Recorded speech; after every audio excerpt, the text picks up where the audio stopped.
The research from which these astounding discoveries were made went back through the pages of biography and history for more than 2,000 years.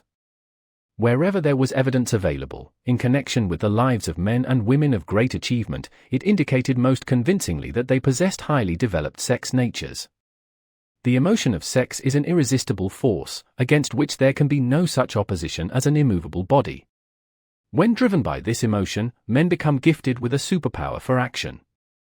Understand this truth, and you will catch the significance of the statement that sex transmutation will lift one to the status of a genius.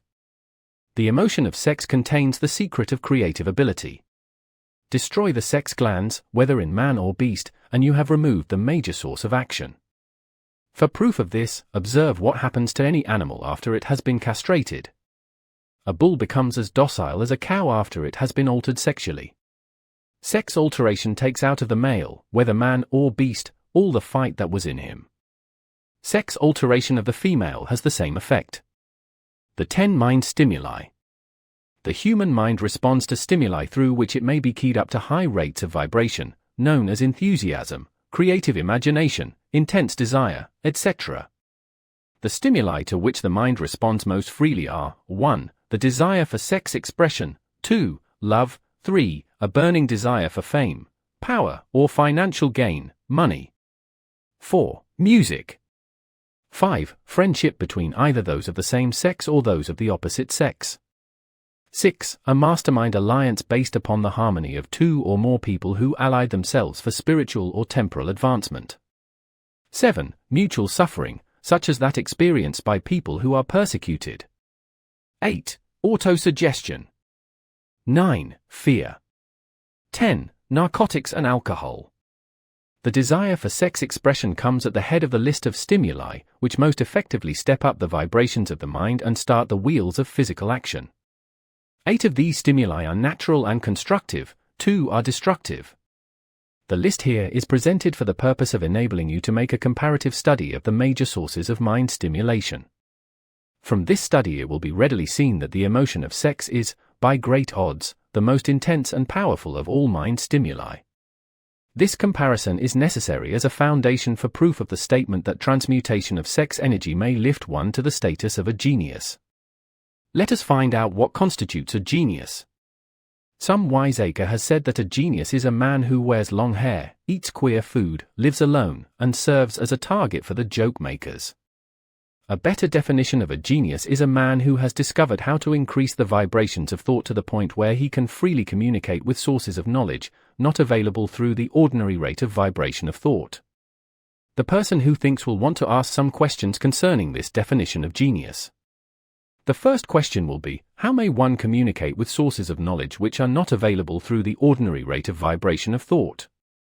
The next question will be, are there known sources of knowledge which are available only to Jina, and if so, what are these sources, and exactly how may they be reached?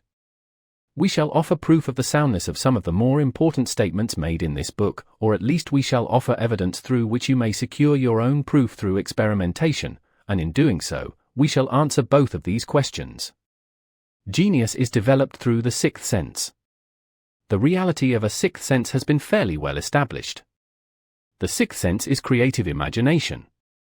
The faculty of creative imagination is one which the majority of people never use during an entire lifetime, and if used at all, it usually happens by mere accident. A relatively small number of people use, with deliberation and purpose of thought, the faculty of creative imagination.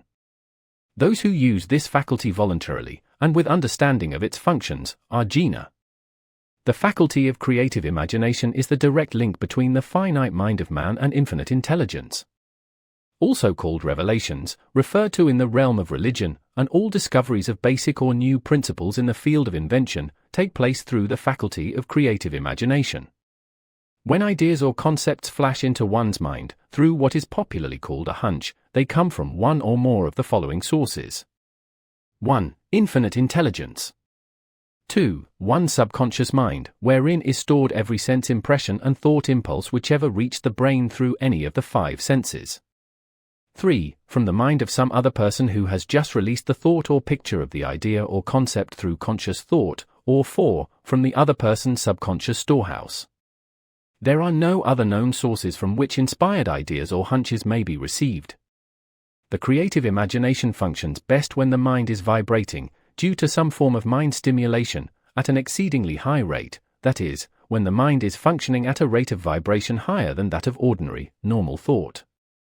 When brain action has been stimulated through one or more of the 10 mind stimulants, it has the effect of lifting the individual far above the horizon of ordinary thought, and permits him to envision distance, scope, and quality of thoughts not available on the lower plane, such as that occupied while one is engaged in the solution of the problems of business and professional routine. When lifted to this higher level of thought, through any form of mind stimulation, an individual occupies relatively the same position as one who is ascended in an airplane, to a height from which he may see over and beyond the horizon line, which limits his vision while on the ground.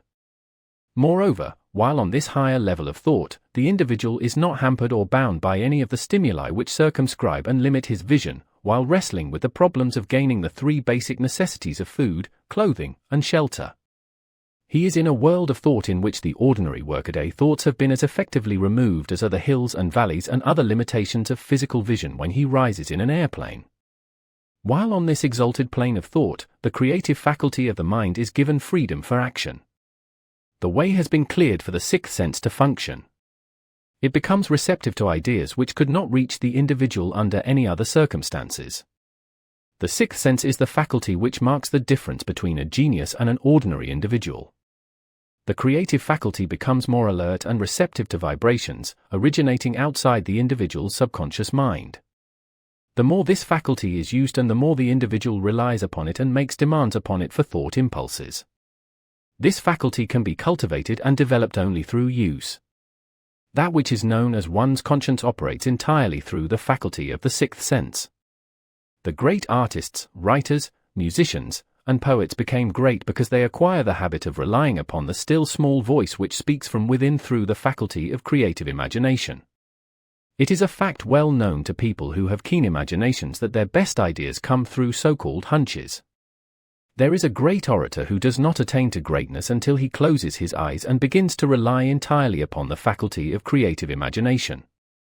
When asked why he closed his eyes just before the climaxes of his oratory, he replied, "I do it because then I speak through ideas which come to me from within." One of America's most successful and best-known financiers followed the habit of closing his eyes for 2 or 3 minutes before making a decision. When asked why he did this, he replied, "With my eyes closed, I am able to draw upon a source of superior intelligence." The late Dr. Elmer R. Gates of Chevy Chase, Maryland, created more than 200 useful patents, many of them basic, through the process of cultivating and using the creative faculty.